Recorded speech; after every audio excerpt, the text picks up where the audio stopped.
নবীর ওয়ারিস KM Islamic channel. ফেরাউনের ঘরের স্ত্রী ছিল আসিয়া। একক তো নামাজ কাজা আছে না। ফেরাউন সে কাফের, বরঞ্চ কাফের বলতে একেবারে কাফেরদের লিডার। তার ঘরের স্ত্রী কে ছিল? আসিয়া।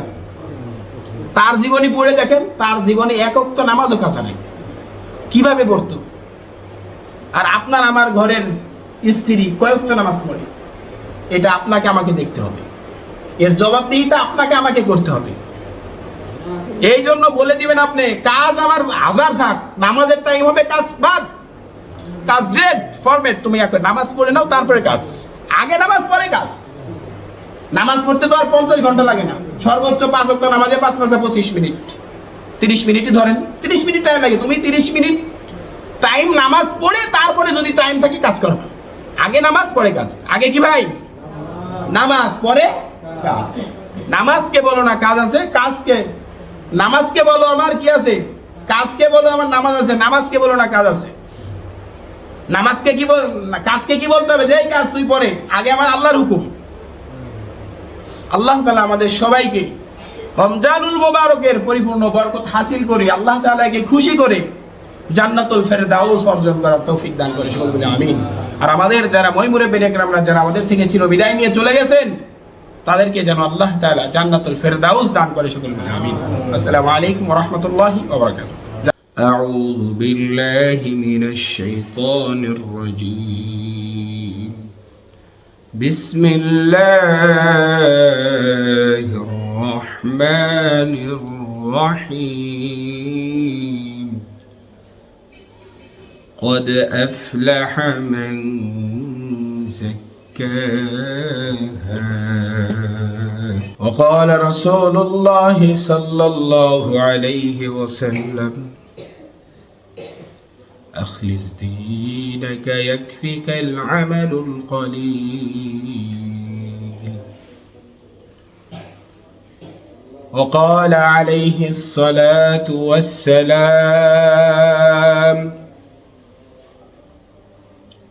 من قام ليلة القدر إيمانا واحتسابا غفر له ما تقدم من ذنبه. إن الله وملائكته يصلون على النبي يا أيها الذين آمنوا صلوا عليه وسلموا تسليما. لا إله إلا الله، لا إله إلا الله،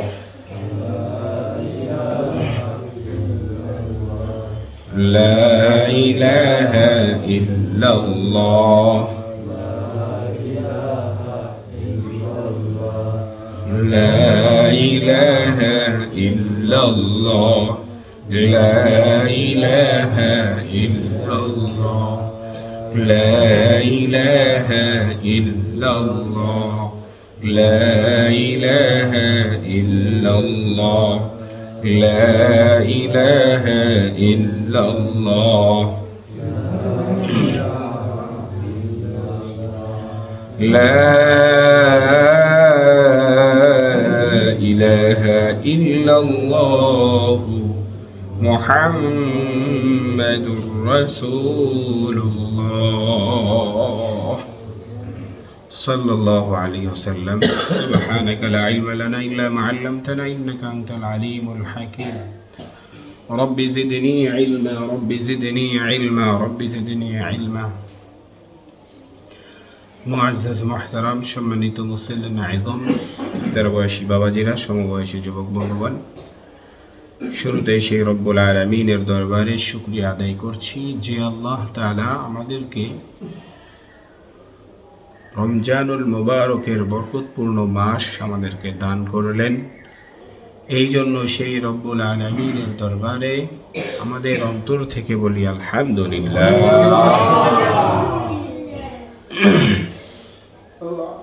প্রিয় উপস্থিতি,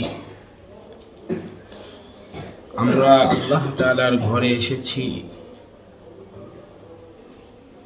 আল্লাহ তাআলার হুকুম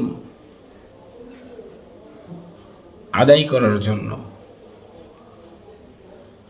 আল্লাহ তাআলার হুকুম যেমন নামাজ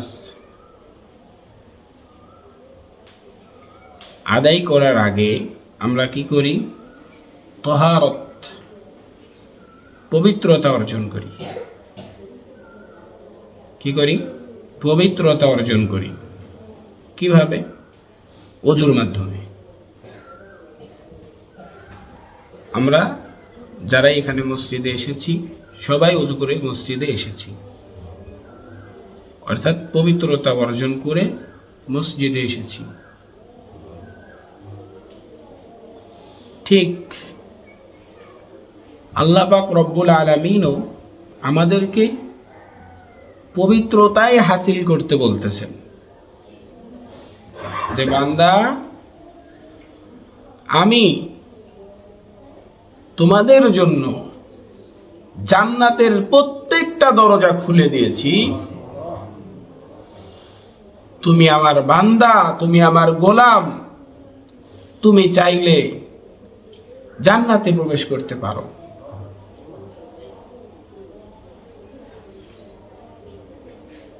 আমরা মসজিদ ঘরে এসেছি মাত্র, ওযু ছাড়া কেউ আসি না, পবিত্রতা হাসিল করেই আসি। তো এখন আপনি বুঝে থাকলে বলেন তো, আল্লাহ তাআলা যে জান্নাত আপনার আমার জন্য খুলে রেখেছেন, ওই জান্নাতে কি আপনি পবিত্রতা অর্জন করা ছাড়া যেতে পারবেন? মাশাআল্লাহ, বুঝতে পেরেছেন?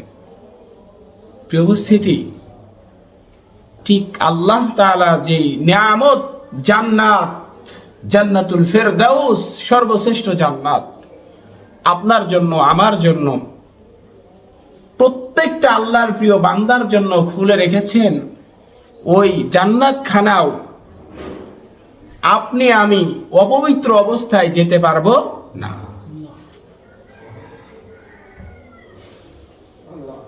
প্রিয় বাবাজি, বড় ভাইয়ের বয়সী আমার সম্মানিত ভাইজানেরা, আল্লাহ তাআলা সূরাতুশ শামসের মধ্যে এই জিনিসটাই আপনাকে আমাকে বলতেছেন। এমনকি এই পুরা রমজান আপনাকে আমাকে আল্লাহ তাআলার প্রত্যেকটা বান্দাকে এটাই শিক্ষা দেয়। সেটা কি? থেকে যতই আমল করি, এই আমলগুলো একমাত্র কার খুশির জন্য করি? আল্লাহ।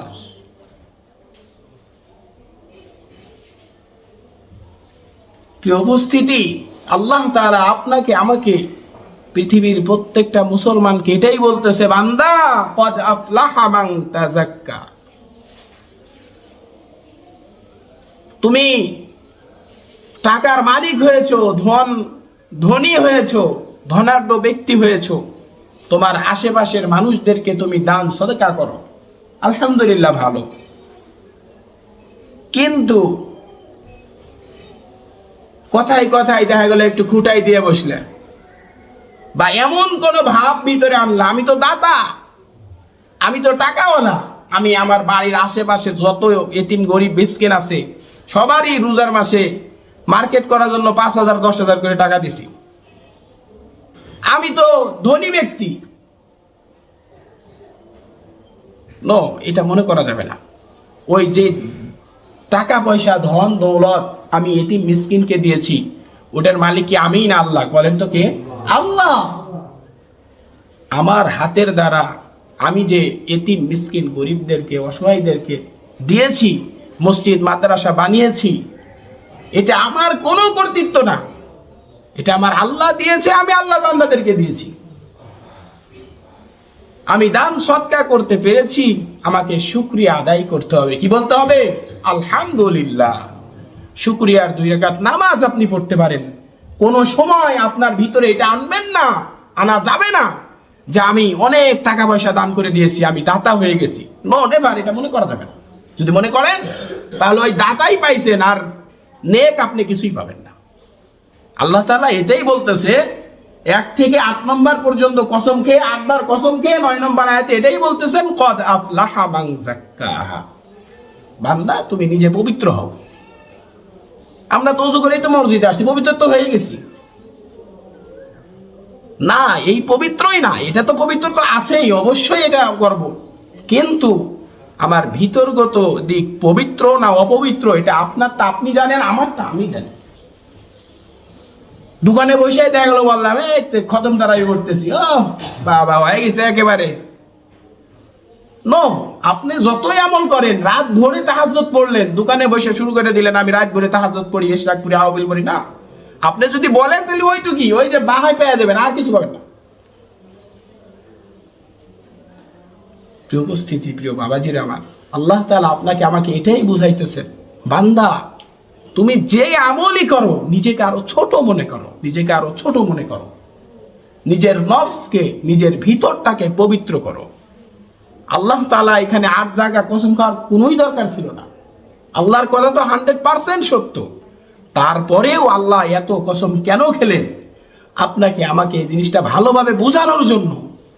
বান্দা তুমি যত বড়ই মুফতি হয়ে যাও, মুহাদ্দিস হয়ে যাও, যত বড়ই ধনী হয়ে যাও, গরিব হয়ে যাও, যত বড়ই শিক্ষিত হও,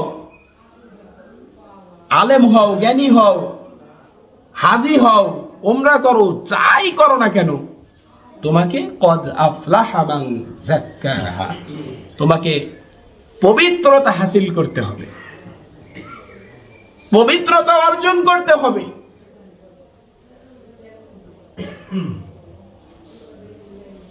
প্রিয় বন্ধুগণ আমার, আসেন আমরা সবাই এই পবিত্রতা হাসিল করি, নিজের নফসটাকে পবিত্র করি। এই রমজান মাসই হলো সর্বশ্রেষ্ঠ মাস, এই রমজান মাসই হলো আমলের একটি মাস। দেখেন, দেখতে দেখতেই এই মাসটা কিন্তু চলে যাইতেছে। আর কয়দিন আছে বলেন? আর কয়দিন? 6 থেকে 7 দিন। হয়তোবা সামনের জন্য আমরা পেতেও পারি, নাও পারি। হয়তোবা রমজানুল মোবারকের এটাই জুমাতুল বেদাও হয়ে যেতে পারে। কি বলেন? হতে পারে না? যদি 29টা রোজা হয় তাহলে শুক্রবার ঈদ হবে, আর যদি 30টা হয় তাহলে শনিবার ঈদ। এটা সঠিক সিদ্ধান্ত আল্লাহু আ'লাম, আল্লাহই জানে। কিন্তু এই রমজানুল মোবারক আর ঈদুল ফিতর এর মাঝে কিছু আমলের সময়, অনেক গুরুত্বপূর্ণ একটি সময় আমলের, কিন্তু আফসোসের সাথে বলতে হয় এই আমলের তো ধারের কাছেও নাই। কিভাবে মার্কেট করা যাবে, কিভাবে ভালো জামা কিনা যাবে, নতুন জামা পরা যাবে, পাখি ভালো না ওইটা ভালো না এটা ভালো, কি যে একটা বিজিগিত্তি আপনারা বাজারে গেলে দেখবেন। এই সময়টা হলো আমলের সময়, জান্নাত উপার্জনের সময়, কিন্তু দেখেন শয়তান কিভাবে ধোঁকা দিতেছে আপনাকে আমাকে, বিশেষ করে মহিলাদেরকে, যে মার্কেটে যেতে হবে, মার্কেটে যেই তোমাকে মার্কেটে আনতে হবে, তোমার স্বামী যেটা তোমাকে পছন্দ করে দিবে ওইটা নিলে হবে না। তোমার নিজের পছন্দ আছে, তুমি যাইয়া মার্কেটে যাইয়া পুরুষগো ধাক্কা ধুক্কা দিয়া গোতা দিয়া সামনে যাইয়া কাপড় কিনে ওটা পরবা, ওটাই হলো 1 নম্বর। প্রিয় বন্ধুগণ আমার, যে নেককার স্ত্রী তার কথা হবে আপনি আমার জীবন সঙ্গী, আপনি আমাকে যেই জিনিসটা পছন্দ করে দিবেন ওটাই আলহামদুলিল্লাহ। কারণ আমার পছন্দ, আমার পরার যেই কাপড়, 3 পিস হোক যেটাই হোক, আমার পরার জিনিসটা, আমার পরার পোশাকটা কে দেখবে বলেন তো? স্বামী তো দেখবে নাকি? তাহলে নেককার যে স্ত্রী, নেককার মা বোনের কথা এইটাই, যে আমার স্বামী, আমার বাবা, আমার বড় ভাই যেই জিনিসটা পছন্দ করে এনে দিবে আমার ওইটাই আলহামদুলিল্লাহ। কিন্তু দেখেন আপনি মার্কেটে যান, পুরুষ মানুষ একটাও পাবেন না, সব মহিলা। ঈদ কি এই জন্য? খালি মার্কেট করার জন্য, ভালো ভালো কাপড় পরার জন্য কি ঈদ? না। প্রিয় বন্ধুগণ আমার, ঈদ হলো আনন্দের জিনিস, ভালো। রমজানুল মোবারক হলো জান্নাত উপার্জনের একটা মাস। আল্লাহ তাআলা এই মাসে শয়তান আবদ্ধ করে রাখে। এই মাসে যত জাহান্নামের দরজা আছে সব বন্ধ, আর যত জান্নাতের দরজাগুলো আছে আল্লাহ তাআলা আপনার আমার দিকে রহমতের দৃষ্টিতে তাকিয়ে সমস্ত জান্নাতের দরজাগুলো খুলে দেয়। আর আমরা সেই সময় মার্কেট নিয়ে ব্যস্ত আছি। আমার জন্য বলছিল যে মার্কেটে যাবে, আমি যে না, তোমার যাওয়া লাগবে কেন? আমি যেটা পছন্দ করে দেবো সেটাই তো এনাফ তোমার জন্য, আলহামদুলিল্লাহ। বলছি মানে গেছে।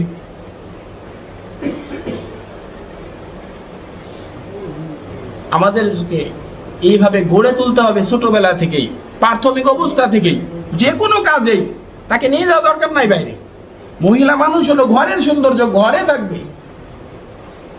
আপনি মানে একটা সামথিং একটা ছোট কাজ করবেন, এটাতে টানি নিয়ে যাবে কেন? তাহলে আপনার স্বামী হয়ে লাভ হলো কি?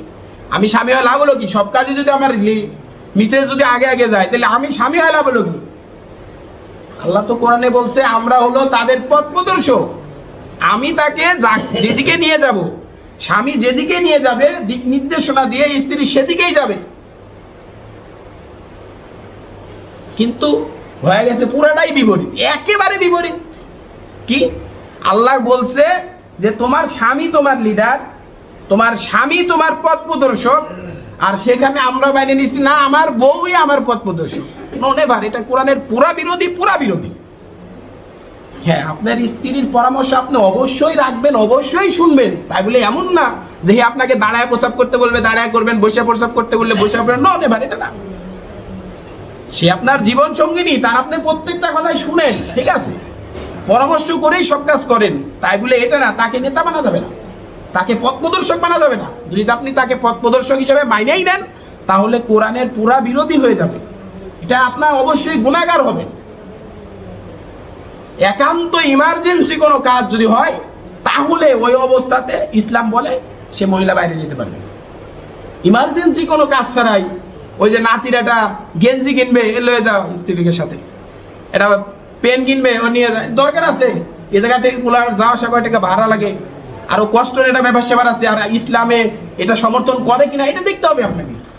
টাকা পয়সা দূরের কথা, টাকা আজ আছে কাল নাই, এটা ম্যানেজ হয়ে যাবে। কিন্তু আপনাকে আমাকে দেখতে হবে কোন জিনিসটা উত্তম, যেটা উত্তম আপনাকে আমাকে সেটাই করতে হবে।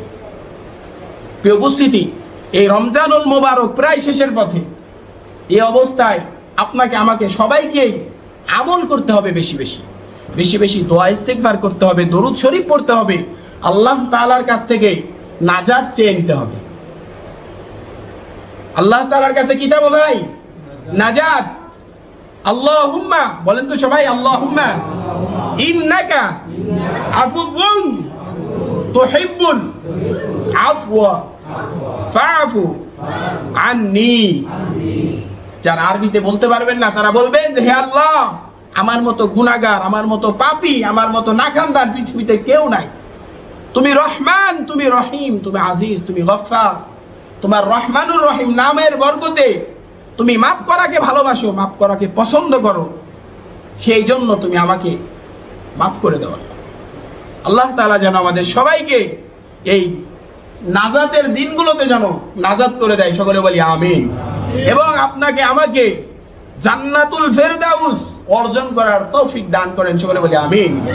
আল্লাহ তাআলা বিশ্বের প্রত্যেকটা মা বোনদেরকে হযরত খাদিজা রাদিয়াল্লাহু তাআলা আনহার মতো আমলদার হওয়ার তৌফিক দান করে বলি আমিন। হযরত আসিয়া আলাইহিস সালামের মতো আমলদার হওয়ার তৌফিক দান করে বলি আমিন।